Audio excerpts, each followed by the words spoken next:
Oi, gente, Roberto Relubíscaro aqui. Os criadores da série O Turista são conhecidos como The Williams Brothers, né? São os irmãos Williams. Eu me lembro sempre, então, dos irmãos Coen, lá dos Estados Unidos, que criaram o filme Fargo, lá nos anos 90, porque Fargo mistura mesmo, né, comédia com crime, e O Turista tem altos momentos cômicos. Na verdade, essas viradas de trama a cada 15 minutos e a atitude do protagonista são bastante cômicos. Eu comecei citando eles, os irmãos, porque assim, em uma entrevista, o protagonista disse assim, que numa conversa com os criadores da série, estava descartada uma segunda temporada. Só que o seguinte, né? No ano em que essa série foi ao ar pela BBC, a original da BBC britânica, ela foi a série mais assistida do ano, acho que 2021. Então é claro que houve uma segunda temporada, tá legal? E essa segunda temporada tinha um desafio. Um deles, inclusive, que algumas séries perdem de vista, é manter a lógica do título, né? Tem umas séries que lá pelo terceiro, sei lá, temporada, aquele título já não tem mais nada a ver quando elas são estendidas. Essa aí continuou tendo. Claro, sentido, o título. Perdeu, assim, o frescor da primeira temporada.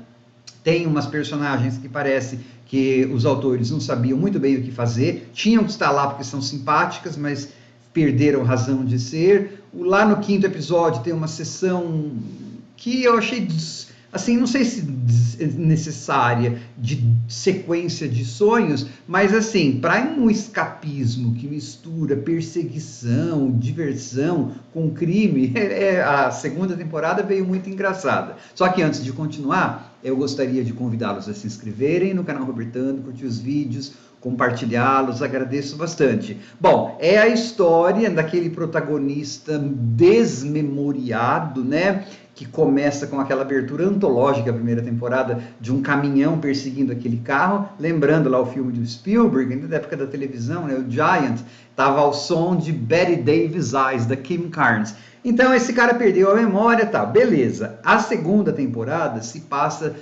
um ano e meio depois. Ele e a namorada, né, a policial simpaticíssima da primeira temporada, estão passeando pelo mundo. E aí, então, ela sugere assim, ela quer porque quer que ele conheça o passado dele, as raízes.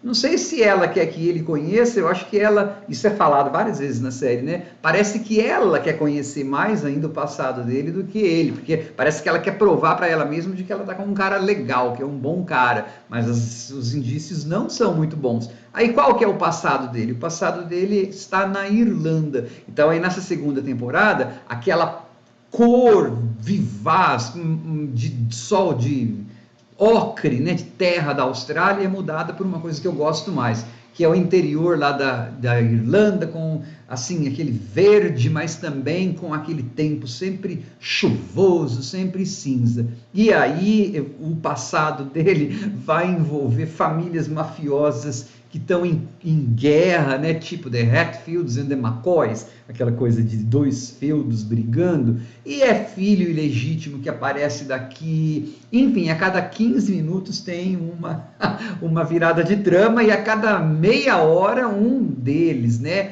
O personagem principal ou a namorada são sequestrados e assim, eles têm que se ficar distantes um do outro, e aí é claro que vai ter um monte de enrascadas e perseguições, nesse caso aqui perseguições de carro ao som de Don't Get Me Wrong dos Pretenders ou de Roxette, né? E tem algumas coisas que são muito engraçadinhas, assim.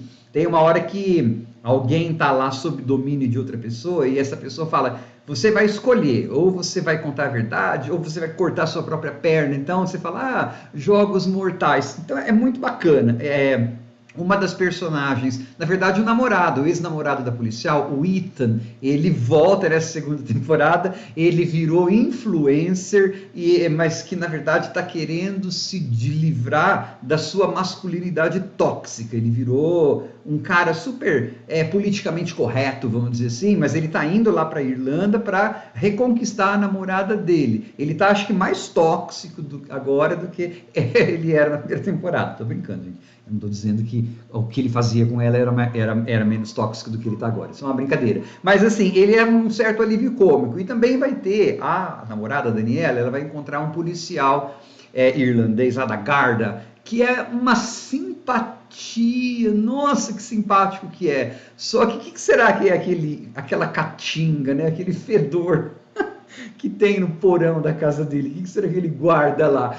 Chega uma hora em que tanto o Ethan como esse policial parece que perdem um pouco a razão de ser. Na verdade, eu queria depois que tivesse um spin-off, eu queria que tivesse uma série só dos dois. Eles são muito engraçados. Na minha cabecinha, assim, eu até falei, eles podiam ficar juntos e ter uma série desse casal aí aprontando coisas. É muito legal. E é claro, né, como eu falei, virada atrás de virada. E o título, né, eu disse que mantém, porque é assim, você fala, Roberto, o turista agora é a moça, né, ele voltou para casa dele. Então, os dois, na verdade, são turistas, né? A moça, a Daniela, ela é a turista agora na Irlanda, porque não é a terra dela. Só que lembra, esse cara, esse nosso protagonista, ele é desmemoriado. Então, a visão que ele tem, mesmo da terra dele, é uma visão que nós, como turistas, temos de todas as terras. Aquela visão superficial, ele não sabe direito o que está acontecendo. Ele é um turista, inclusive, dentro da própria história dele, né? Se ele é desmemoriado, e aí você vai ter algumas revelações de o que ele fazia no passado. Eram coisas horríveis, mas também ele tem uma coisa artística muito legal que ele fazia, que vai acontecer no último episódio. Assim, gente, como passatempo, a segunda temporada é bem divertida. Da perseguição daqui, perseguição dali, um monte de gente, assim, você fala, nossa, só gente maluca e estranha que tem na Irlanda, né? Nessa versão Fargo aí da Irlanda, sim, eu achei muito divertida. Como eu falei, aquelas partes, acho que no capítulo 4 ou 5, tem uma personagem que fica lá em coma, então fica sonhando, aquilo eu não sei se eu gostei muito, achei desnecessário, né? Por isso que, assim, ela não é tão boa quanto a primeira temporada, porque perdeu o frescor, tudo bem, mas um pouco do frescor, e B, por causa dessas coisinhas aí, de não saber o que fazer com os dois caras que colocaram, mas de forma geral, veja, é uma série muito divertida. Tchau.